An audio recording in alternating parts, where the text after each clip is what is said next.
Good morning, students. We're back again, language acquisition.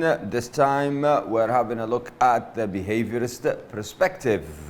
The first of the three main theoretical positions that have been advanced or have been talked about to explain the language development in children or in adults as well. But in this chapter we're having a look at children.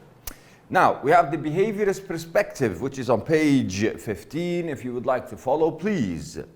Behaviorism is a theory of learning that was influential in the 1940s and in the 1950s. So this theory, behaviorism, was first introduced in the 40s and 50s, and that's where it was very influential. It was very important, especially in the United States. With regard to language learning, the best known proponent of the psychological theory was B.F. Skinner. B.F. Skinner was one of the most prominent researchers who influenced this psychological theory in 1957. Traditional behaviorists hypothesized that when children imitated the language produced by those around them. So the traditional behaviorists, they hypothesized that when children try to imitate the sounds they hear around them in the environment, whether at home, whether at school, their attempts to reproduce what they heard received positive reinforcement, and when their attempts or their tries to imitate these sounds or reproduce them, they were met with positive reinforcement, such as "well done," "that was good," or given something to eat, or encouraged. Positive reinforcement. This could take the form of praise, "well done," "very good," or just successful communication, or just the fact that he was able to communicate successfully. Thus, encouraged by their environment. In this sense, when the child finds that encouragement is coming from the environment because he tried to produce something and he got it correct, the child in this case or in this sense will want to do it again and again. Thus, encouraged by the environment, children will continue to imitate and practice these sounds and patterns until they form habits of correct language use. So, once the child tries something new and he gets a positive reinforcement from his parents, his brothers, his sisters, he feels encouraged to continue to do so, and he will do this over and over again, and so that they can form habits of the correct use of the language. And I'm sure most households or most people have been in contact with young children. You can actually see this happen if you have a younger brother or a younger sister, a cousin, something like that. If you get to spend some time with them, you can naturally see them trying to learn. So maybe you can have make your own research on your own siblings. You never know. Now, according to this view, the quality and quantity of the language the child hears, as well as the consistency of the reinforcements offered by others in the environment. So the quality and the quantity, how good the language and how much of the language the child hears, as well as the consistency. You have to stay consistent with the reinforcements. Very good, well done, that kind of thing. That was a good answer, maybe you try something else. Offered by others in the environment would shape the child's language behavior. These things would have an effect on how the child's behavior would be, or the child's language behavior. This theory gives great importance to the environment as the source of everything the child needs to learn. I think this is an important point about this theory, is that the behaviorists, they see the environment as the source of all that is needed for the child to learn a language. Now, analyzing children's speech, definitions and examples. The behaviorist viewed imitation and practice as the primary process in the language development. So for behaviorists, there are two main processes which to learn the language. First one is imitation, the second one is practice. To clarify what these two terms, to clarify what is meant by these two terms, consider the following definitions and examples. Imitation. What is imitation?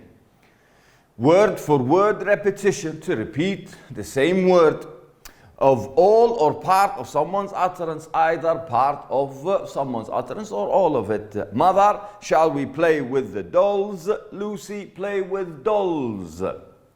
Practice repetitive manipulation of form. Repetitive manipulation of form. You repeat the form that is in front of you.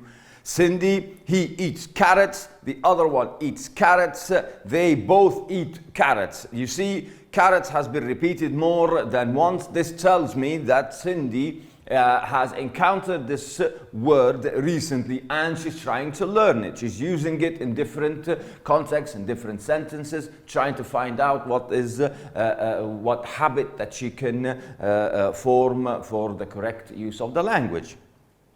Now, examine the transcripts from Peter, Sydney and Catherine.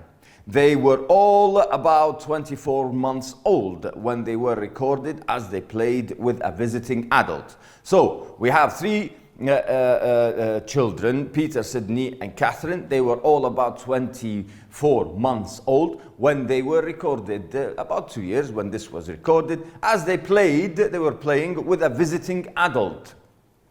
Using the definitions above, so imitation and practice, using the imitations above, notice how Peter imitates the adult in the following dialogue. We'll have a look at this dialogue between Peter and the adult, and we'll try to see how he imitates the adult.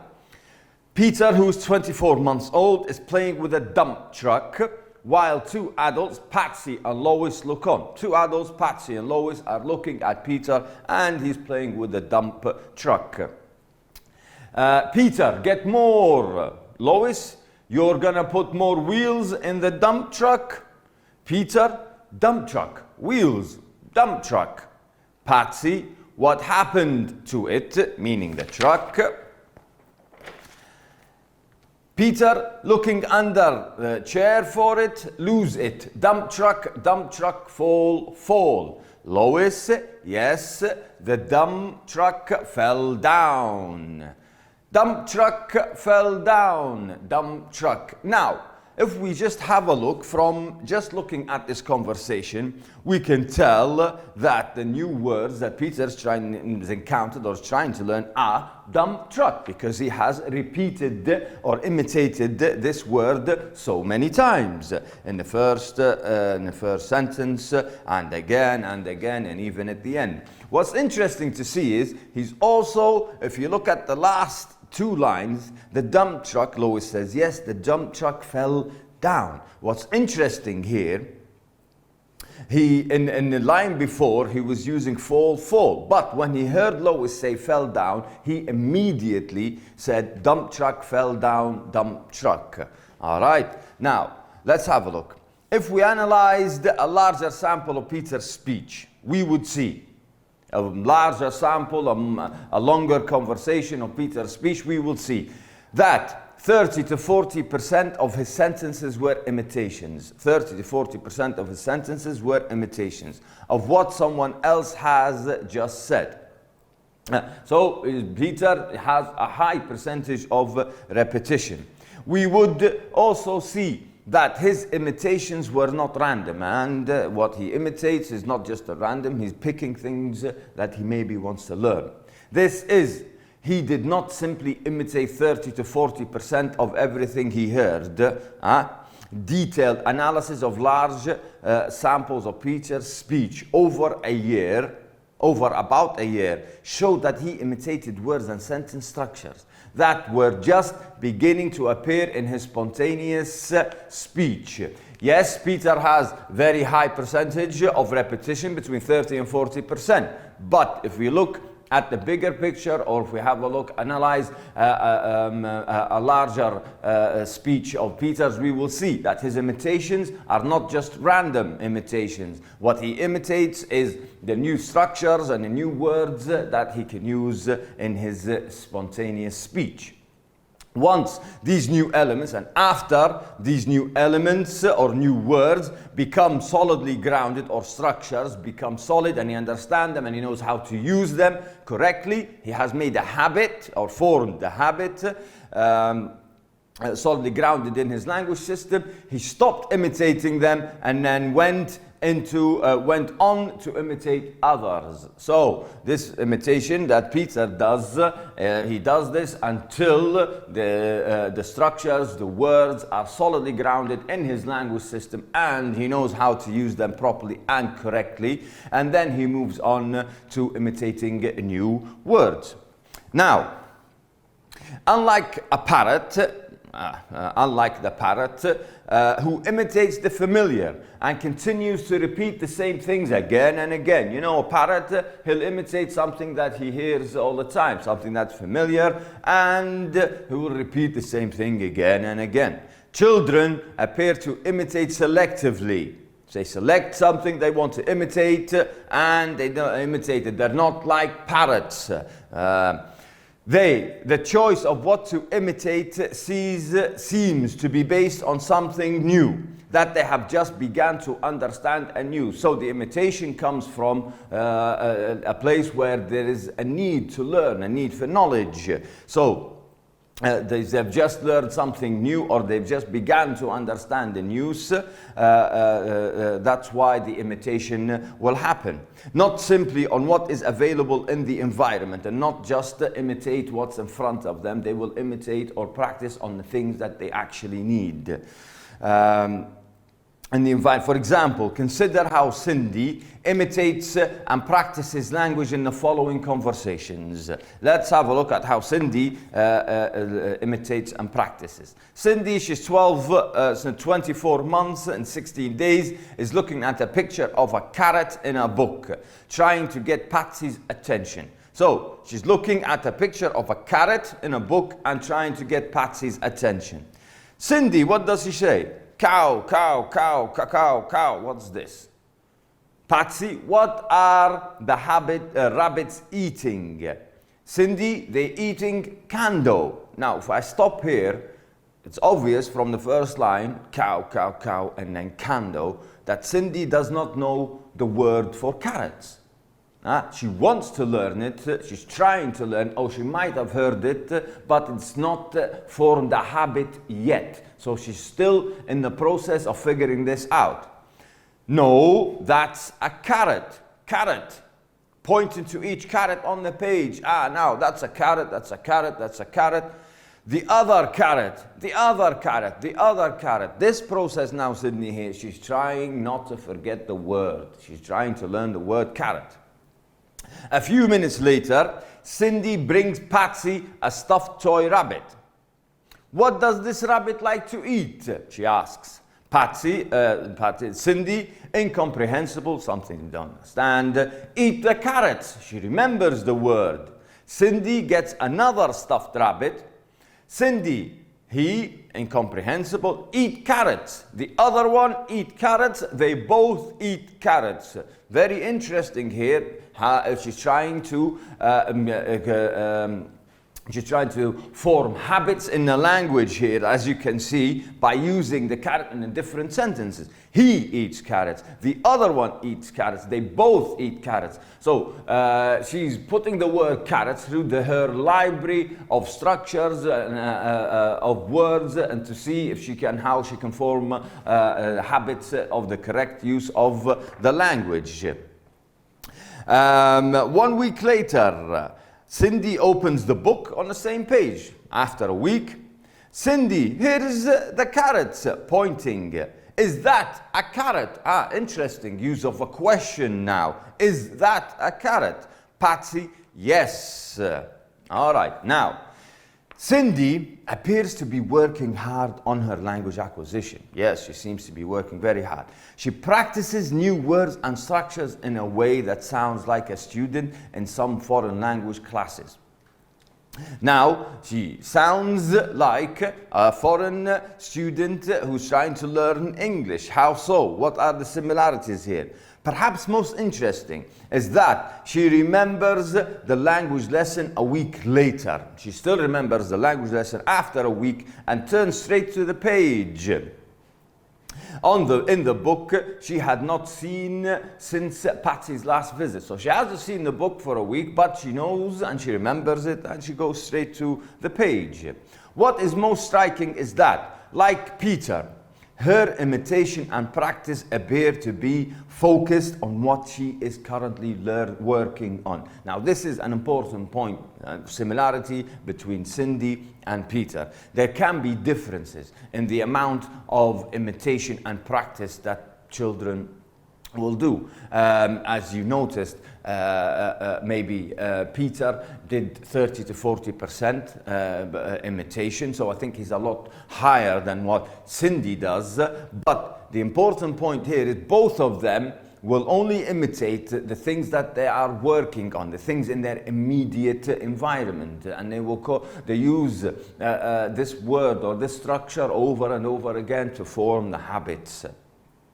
The samples of speech from Peter and Cindy seem to lend some support to the behaviorist explanation of language acquisition. They lend some support to the behaviorist explanation of language acquisition. Even so, as we saw, the choice of what to imitate and practice seems determined by something inside the child, rather than by the environment. But as we saw, why the children, the reason or the choices behind the imitation and practice seems to be determined by something in the child and not because of the environment. Not all children imitate and practice as much as Peter and Cindy did. Yes, that's a very important point. Each child is an individual. You can't expect all children to be exactly the same. The amount of imitation in the speech of other children whose development proceeded at a rate comparable to that of Sydney and Peter. So the amount of imitation, so we have a look at other children, we saw that the amount of the imitation that they did in the speeches or in the speech of other children who can be compared to Sydney and Peter has been calculated at less than 10%. Consider the examples of imitation and practice in the following conversation between Catherine and Lois. Catherine, who's 24 months, Lois, did you see the toys I bought? Catherine, I bring toys choo-choo. Lois brought the choo-choo train. Lois, yes, Lois brought the choo-choo train. Catherine, reaching for the bag, I want play with choo-choo train. I want play with choo-choo train. Taking out the slide, want to play. What's this? Catherine, put down on the floor, this, I do this. Catherine puts the slide on the floor. Catherine, taking out 2 cars of the train. Do this. I want, do this, trying to put the train together. I do this, I do this, trying to put the trains together. Lois puts it together. Now, Catherine, searching in the box, the toy box, I get more, no more choo-choo train. Get truck. Taking out the truck, no more train, so she takes out the truck. Catherine, truck. Where? Where are more choo-choo train? Inside, it's in the box. Catherine, a choo-choo, taking out part of the train. This is a choo-choo train.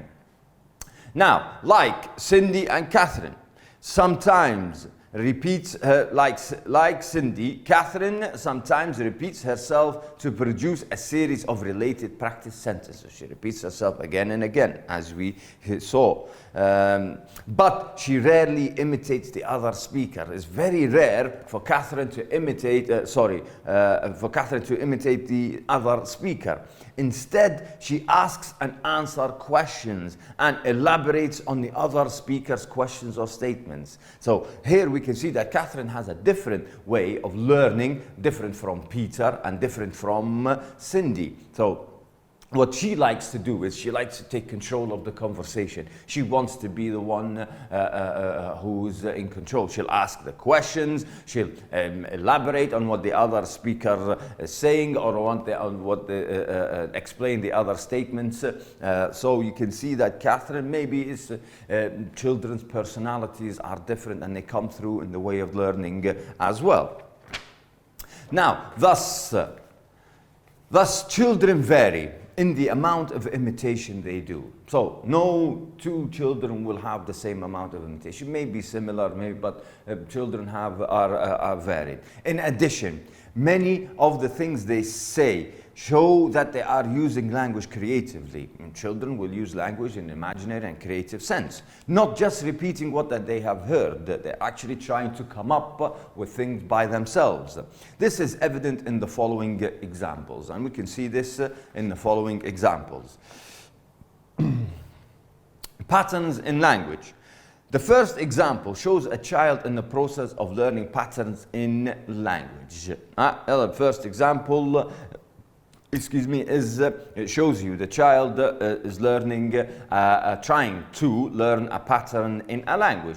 In this case, the rules of word formation and overgeneralizing them to new contexts. One thing that the children tend to do is when they learn something new, they overgeneralize it. So what that means is everything they already know, they will try to use the new word or the new structure in. All right. So Randall, 36 months, had a sore on his hand. The hand was sore. So, mother, maybe we need to take you to the doctor. Randall, so he can dock my little bump. He can dock my little bump. Randall, what does Randall do here? Forms the verb dock from the noun doctor. By analogy, his analysis of the knowledge that he already has of something that he's already formed habits in his language, with analogy with farmers who farm, swimmers who swim, and actors who act. So doctors, doc. Do you see? This is one, you can actually see the process in which Randall is choosing this word, Now, we have the focus on meaning. Even older children have to work out some puzzles, some riddles, some puzzles. For example, when familiar language is used in unfamiliar ways, you use a familiar language, something you already see, but in an unfamiliar way. For example, in a joke, poetry, that kind of thing. Language can have a different meaning. As in the example below, when David, 5 years, 1 month, was at his older sister's birthday party. His older sister was having a birthday. Toasts were proposed with grape juice in stemmed glass. Words were given, and someone was saying nice things about his sister. Father, I'd like to propose a toast. Several minutes later, David raises his glass as well. David, I'd like to propose a piece of bread. I'd like to propose a piece of bread. Here, he mistakenly thought that toast, which is to say something about someone, something nice, was the same as the toast that he eat. He did not know that there are different meanings to the words. Only when the laughter sent David slinking from the table. The laughter was so loud when he said this that he had to hide. Did the group realize, his father and their friends realize, he wasn't intentionally making a play on words. He didn't mean to make that play on words. He was concentrating so hard on performing the fascinating new gesture. He was only concentrating on the gesture, which is the raising of the glass. And the formulaic expression, I'd like to propose. And this expression, I'd like to propose, that he failed to realize that the word he thought he knew, toast, was not the same toast and could be replaced with apparent near synonym, a piece of bread. Now, question formation. Randall, who's 2 years and 9 months, asked the following questions in various situations over the course of the day. Our dogs can wiggle their tails. Are those my boots? Are this is hot. Randall had concluded that the trick of asking questions was to put are at the beginning of a sentence. His questions are good examples of stage 3 in question development. So these are good examples we've already seen before, stage 3 of question development. So in here you can see that Randall actually understands that you have to put the are at the beginning of the word to make a question. Order of events. We have Randall, who's 3 years and 5 months now, is a bit older. Was looking for a towel. You took all the towels away because I can't dry my hands. You took all the towels away because I can't dry my hands. He meant I can't dry my hands because you took all the towels away. But he made a mistake about which clause comes first. Children at this stage of language development tend to mention events in the order of their occurrences. In this case, the towels disappeared before Randall attempted to dry his hands. And you can see now the order of events is 3 years and 5 months. Randall, at this stage, he does not know, he will tell you the things as they happen, in the order they happen. He still doesn't have the correct order of events. In this case, the towels disappeared before Randall attempted to dry his hands. So that's what he said first. In this case, the towels disappeared before he tried to dry his hands, hence why it came in this order. He did not yet understand how a word like before or because changes the order of cause and effect. He still hasn't grasped or understood completely how words like before and because can change the order. These examples of children's speech provide us with a window on the process of language learning, a small window, and we can see through on how children actually learn a language. Imitation and practice alone cannot explain some of the forms created by children. We cannot expect imitation and practice to explain everything that the children learn. They are not merely of language learning by children. They are not merely repetitions of sentences that they have heard from adults. They're not just repetitions of sentences they heard from the adults. Rather, children children appear to pick out patterns and generalize them to new contexts. And children will look for patterns, they will pick them out, and then they will generalize them in new contexts. They use them in different environments. They create new forms, they create new words, or new use of words, or their new sentences are usually comprehensible and often correct. And these sentences are usually comprehensible and often correct as well. They are understood and grammatically sound. Behaviorism seems to offer a reasonable way of understanding how children learn some of the regular and routine aspects of language. Now, this is important.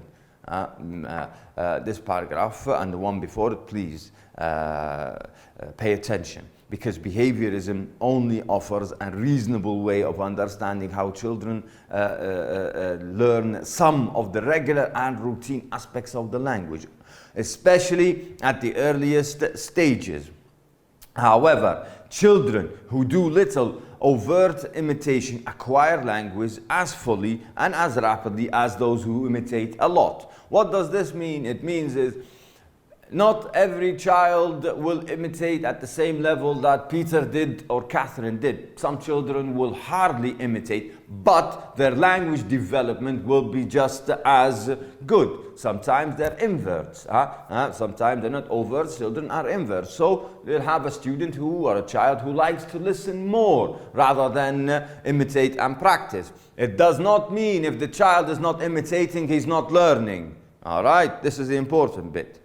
And although behaviorism goes some way to explaining the sort of overgeneralizations that children make, classical behaviorism is not a satisfactory explanation for the acquisition of the more complex grammar that the children acquire. Now, behaviorism, I can understand that it will help with routine parts of the speech, the simple things, but when it comes to complex grammars, let's say passive voice and that kind of thing, how are you going to teach this through imitation and practice alone? You will need so many examples, so many drills of imitation and practice. It will be very, very difficult. So behaviorism tends to explain part of why we acquire some things, most likely the routine aspects, but the more complex structures of the grammar, they require a little bit more explanation. And although behaviorism goes some way to explain the source of generalizations that children make, classical behaviorism is not satisfactory explanation for the acquisition of the more complex grammar that children acquire. These limitations led researchers to look for different explanations for language acquisition. All right, okay, thank you. I'll stop here for the day and I'll see you soon.